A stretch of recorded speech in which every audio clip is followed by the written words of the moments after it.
Ponsel di atas meja itu bergetar untuk kesekian kalinya. Nama yang muncul di layar membuat jantung Alea Zalina seperti diremas pelan. Celia Nitami. Lagi, untuk yang entah keberapa kali dalam 2 tahun terakhir, Alea tidak perlu membaca isi pesannya. Ia sudah hafal pola yang sama, pesan singkat, mendesak, membuat Saka Novian berubah seketika. Dan benar saja, Saka yang tadi duduk di depannya memegang sendok, bahkan belum sempat menyentuh makanan yang Alea masak dengan penuh semangat sejak sore, kini sudah berdiri tergesa. Alea, aku harus pergi. Kalimat yang terlalu sering ia dengar, kalimat yang terlalu sering ia telan. Sekarang?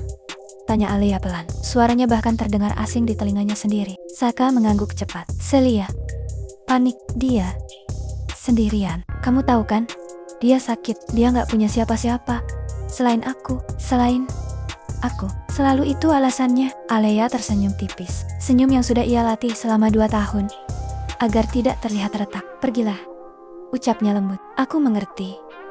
Padahal sebenarnya, ia sudah sangat lelah untuk mengerti. Saka mendekat, mengecup keningnya sekilas, lalu pergi tanpa melihat meja makan yang penuh, tanpa melihat lilin kecil yang sengaja Alea nyalakan, tanpa melihat kue kecil dengan tulisan krim yang sedikit miring karena tangannya gemetar saat membuatnya. Happy 2 years, Saka. Pintu tertutup. Sunyi.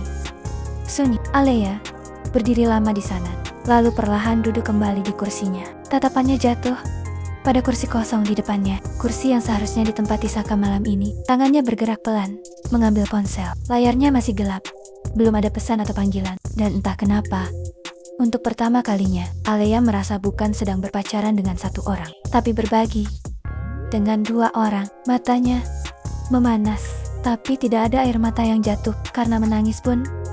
Rasanya sudah terlalu sering. Aku ini siapa sebenarnya, Saka? Bisiknya lirik. Pacarmu? Atau hanya perempuan yang selalu kamu tinggalkan dan kau datangi saat kau butuhkan? Alea menatap kue kecil itu lama. 2 tahun. 2 tahun ia bersabar. 2 tahun ia mengalah. 2 tahun ia mencoba menjadi perempuan yang pengertian. Tapi malam ini, untuk pertama kalinya, hatinya berbisik sesuatu yang berbeda. Bukan lagi aku harus sabar, tapi aku sudah lelah.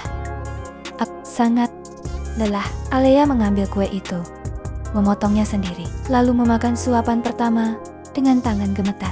Rasanya manis, tapi di dadanya pahitnya luar biasa. Ponselnya akhirnya bergetar. Pesan dari Saka.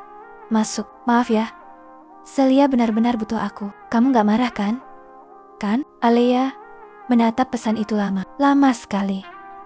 Lama sekali. Lalu jempolnya bergerak pelan membalas. Aku tidak marah. Ia berhenti mengetik, menatap layar, lalu melanjutkan kalimatnya. Aku hanya lelah, selalu menjadi pilihan kedua. Namun, pesan itu tidak pernah terkirim. Alea menghapusnya, mengganti dengan kalimat yang jauh lebih biasa. Hati-hati di jalan. Sederhana, tenang, seperti dirinya yang selalu terlihat baik-baik saja. Padahal malam ini, tanpa Saka sadari, ada sesuatu di dalam diri Alea yang pelan-pelan patah. Dan kali ini, tidak yakin bisa diperbaiki lagi.